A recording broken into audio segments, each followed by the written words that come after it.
ሰላት የነበረችው ቁጥ የሳስባት በጣም ነው የምታስቀኝ በጣም ቆንጆ ሀብታም የተማረች ፍጹም እንከን የሌላት ሴት እንደማገባ ነው ሳስብ የኖርኩት ቤተሰብም እንደዚህ ሲያስብ ነው ልጅ የሚያገባትማ እንዲናት እያለ ያስባል ወንዱም ማገባት ሴቷም ማገባው ግን እነዚህ መናባዊ ሰዎች ምድር ላይ ይየሉ ምድር ላይ ያለችውን ያገባዋት ሚስቴ ስለነበረች እሷን አገባው ማለት ነው እሷ ሚስቴ የምፈልገው ብዙ ነገር ቢኖራትም የሚጎላት ነገር ደግሞ አለ ከጉለታ ጋር ያገባዋት ያቺ ሙሉዋን ግን ካልፈታው እዚህ ውስጥ ያለችው ከትክክለኛው ሚስቴ ጋር ታፋታኛለች እኔ እኮ ያሰብኩት እንደነሽ ሴት አልነበረም እኔ ያሰብኳት እንዲያነት ባል አልነበረም ብላ ከውስጥ ሰውየው ጋር ያልነጻጸረች ባሏን ልትጠላና ልትፈታ ትችላለችና የውስጥ ኢማጂን ያደረግናቸው ሰዎችን መፍታት አለበት ቤተሰብ መፍታት አለበት እናትም የልጅ ሚስት እንደዚህ መሆን አለባት በላይ ያሰበቻት ሴት መፈታት አለባት የመጣችው መቀበል አለባት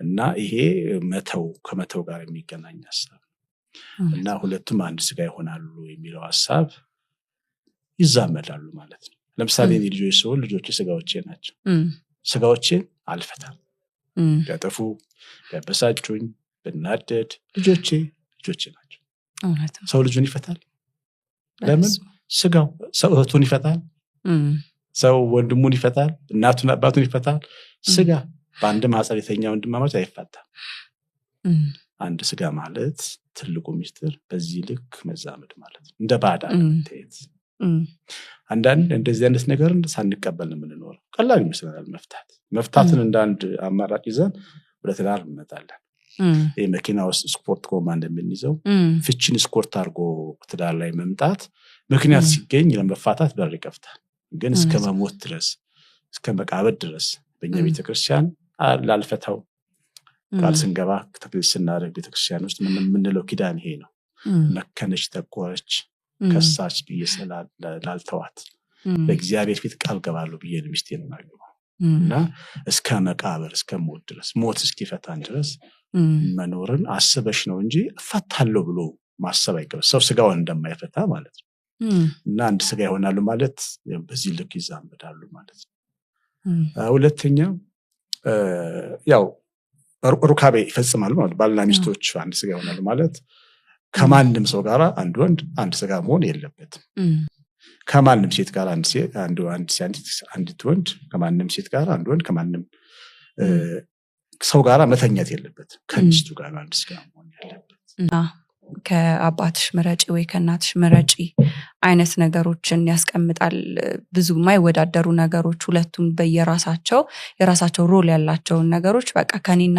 ከእንደዚህ አይነት ነገሮችን ይታያል ጽንፍ ያዘ ነገር ማለት ነውና ይሄንንስ ምን ይላሉ እርሶ የሰው ልጅ አራት ወንበሮች በልቡ አሉት መጀመሪያ ወንበር እግዚአብሔር ብቻ የሚቀመጥበት የንጉሠ ነገሥት ወንበር ነው ሁለተኛው ትዳር የሚቀመጥበት ወንበር ነው ሶስተኛው ቤተሰብ የሚቀመጥበት ወንበር ነው እናት አባት ወንድም እህት የሚባለው ዘመድ አዘመድ የሚቀመጥበት ነው አራተኛው ጓደኞች የሚቀመጡበት ወንበር እነዚህ አራት ወንበሮች ተቀማጭ ግድ ያስፈልጋቸዋል አንድ ሰው አምላክ ያስፈልገዋል ትዳር ያስፈልገዋል ቤተሰብ ያስፈልገዋል ደግሞ ጓደኛ ያስፈልገዋል እውነት ነው አሁን ይልሽ አንዱ ተቀማጭ አንደኛው ወንበር ላይ መቀመጥ አይችልም ከኔና ከሷ ምረጥ ማለት እኔ ወንበር ላይ እሷ ተቀመጥ አንተ እሷ ላይ ልቀመጥ ማለት አይቻልም እግዚአብሔር ያላለውን ሰው ሊል አይችልም እግዚአብሔር አሁን በሰው ወንበር በትዳር ወንበር ላይ ይቀመጥ አይልም ሚስት ሰጥቷል አዳም ወደደኝ አምልከኝ አስፈልጣ አምልከኝ ግን ሚስት ደግሞ አብሎ ለአዳም ሚስት ሰጥቷል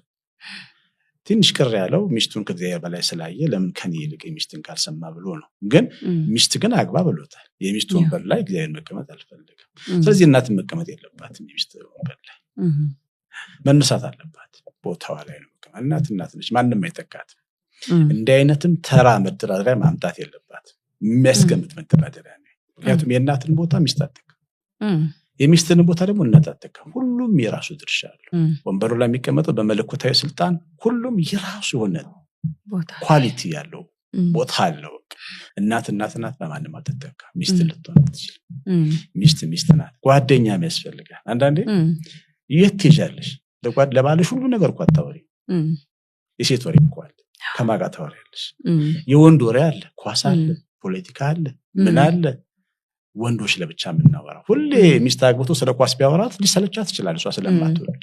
እና ጓደኛም ያስፈልጋልና እነዚህ 4 ወንበሮች በቦታቸው ተቀምጠው መቀመጥ አለባቸው። ሰው ይሄን መቀበል አለበት። እሱ ብቻ አይደለም። አንዳንድ ቤት ደግሞ ችግር የምታየው ጓደኞችን ማየት አልፈልግም እኔ ነኝ ጓደኛ የምትል ደግሞ አለች። ተቆጣጣሪ ሴት ትመጣለች ማለት ነው። እሷም እሱ ጓደኛ ያስፈልጋቸዋል ነፃነት እንዲሰማው። ትዳር ውስጥ ትልቁ በረከት ነፃነት ነው። ለምሳሌ እኔ ሚስቴ የፈለገችውን ለብሳ እንድትሄድ መፍቀድ አለብኝ። የፈለገችውን ደስ የሚላትን መልበስ ትችላለች። ደስ ባላት ቦታ መሄድ እንዴት ነው የት ነው ለእሷ ሰላይ ማስቀመጥ የለብኝም። ታውቃለሽ አዲስ አበባ ኤጀንት አለ ሲባል ሰምቻለሁ። የሚሰልል በተለይ ዲያስፖራዎች ናቸው እዚህ ሀገር የሚኖሩትን ሚስቶቻቸውን የሚያሰልሉ። እንደሱ አይነት ራዳር አያስፈልገውም። ትዳር ነፃነት ነው። ሚስት የፈለገችበት ቦታ መሄድ ትችላለች። እኔ የፈለገበት ቦታ መሄድ ይችላል። የእኛ ሚዛን ታማኝነት፣ እውነት ነው፣ እግዚአብሔርን መፍራት፣ በፊታችን ያለው የህይወታችን አለቃና መሪ ኢየሱስ ክርስቶስን ማየት ነው የእኛ ሚዛን። እና በዚህ ልክ ሚስትም አንዳንዴ ተቆጣጣሪ ሆና ጓደኛህን አለ እናትህን አለ ቤተክርስቲያን ለምን ትሄዳለህ አንተ ምንድነው ቄስ ነህ ወይ እግዚአብሔርንም አለ እንዲህ ትንሽ ወንበሩን የሚያመሰቃቀሉ ሰዎች ቢረጋጉ ጥሩ ነው። ትዳር ውስጥ 4 ወንበሮች በክብር ተቀምጠው መቀመጥ አለባቸው። አንዳንድ ወንዶች እኔ እኮ ችግሬን አላወራም ይላሉ ለቤተሰብ። አፋቸው አያወራም ፊታቸው ግን ያወራል። ለምሳሌ ቤተሰብ ሲመጡ ተቆራርፈው ይታያሉ። እናት ይገባታል ችግር ልጅ የተበደለ ትላለች ወይ ከሳሊ ተቆራር ምናምን፣ ወይም ደግሞ ምሳ ሰዓት ላይ ተራብቶ ቤቱ እናቱ ቤት ይሄዳል። ምን ነው መጣይ በሰላም ነው የመጣው። በሰላም ግን አይደለም። ምሳ ሰዓት ሚስት ጋር እንጂ እናት ጋር አይኬድም እንደው አንዳንዴ ካልሆነ በስተቀር። እና በዚህ መንገድ ቤትን ማጋለጥ፣ ወንዶች ቤታቸውን ያጋለጣሉ። አንዳንዴ ደግሞ ሲበስባቸው ማይችሉ አሉ። ለእህቶቻቸው ይናገራሉ ወይ ለወንድሞቻቸው ይናገራሉ። ከአፍ ደግሞ የወጣ ነገር ደግሞ ይዛባል። አየር ላይ የሚሰራ አለቃ አለ። እዚህ ክፉ መንፈስ ስላለ ቤቱን ለመበጥበጥ በደንብ ምክንያት ያገኛል። ከዛ ይዛባል። ቤተሰብ ጋር ክርስቲያን ልጅ አጎት ልጅ ጋር ሁኔታው ውስብስብ ወደ ማለት ይመጣልና በተለይ ወንድ ልጅ ቤቱን መጠበቅ አለበት ከገዛ ቤተሰቦቹ ማለት ነው። ወንድ ልጅ ትዳሩን በተመለከተ ቤተሰቦቹን ፊት መንሳት አለበት። ፊት መንሳት ነው ያለበት። በትዳሬ ጉዳይ እንዳትመጡ ብሎ መዝጋት አለበት። አንዳንድ ኤርፖርት ስትሄጂ በሩ ክፍት ነው መንገዱ ግን ዝግ ነው የሚል ጠቋሚ ምልክት ይቀመጣል። አታልፊ በቃ ዝግ ነው ጠቋሚ ምልክት ያስቀምጠዋል። ያስፈልጋል ወንድ ልጅ ትዳሬ ላይ ማንም ሰው እንዲገባ አልፈቅድም። እና ሴትም ልጅ ደግሞ ታስገባለች፣ ወንድ ብቻ አይደለም። ሴትም ችግሯን ሁሉ በቃ እናቴ ጓደኛዬ ናት። በተለይ እናታቸው ጓደኛቸው የሆኑ እህቶቻቸው ጓደኞቻቸው የሆኑ ሴቶች በጣም ትዳራቸው አደጋ ውስጥ ሊገባ ይችላል። ያንዳንዱን ጉዳይ ሊሰሙት ይገደዳሉ። እና ቤተሰብ ጋር ሲገባ ደግሞ እንዳልነው አይነት ችግር ይፈጠራል። እና ሴትም ልጅ ከትዳር በኋላ ትዳሯን የሚመለከት ጉዳይ መሸፈን አለባት። ቅዱስ ጳውሎስ ስለ ጸሎት ሲያስተምር ሴት ራሷን ትሸፈን ይላል።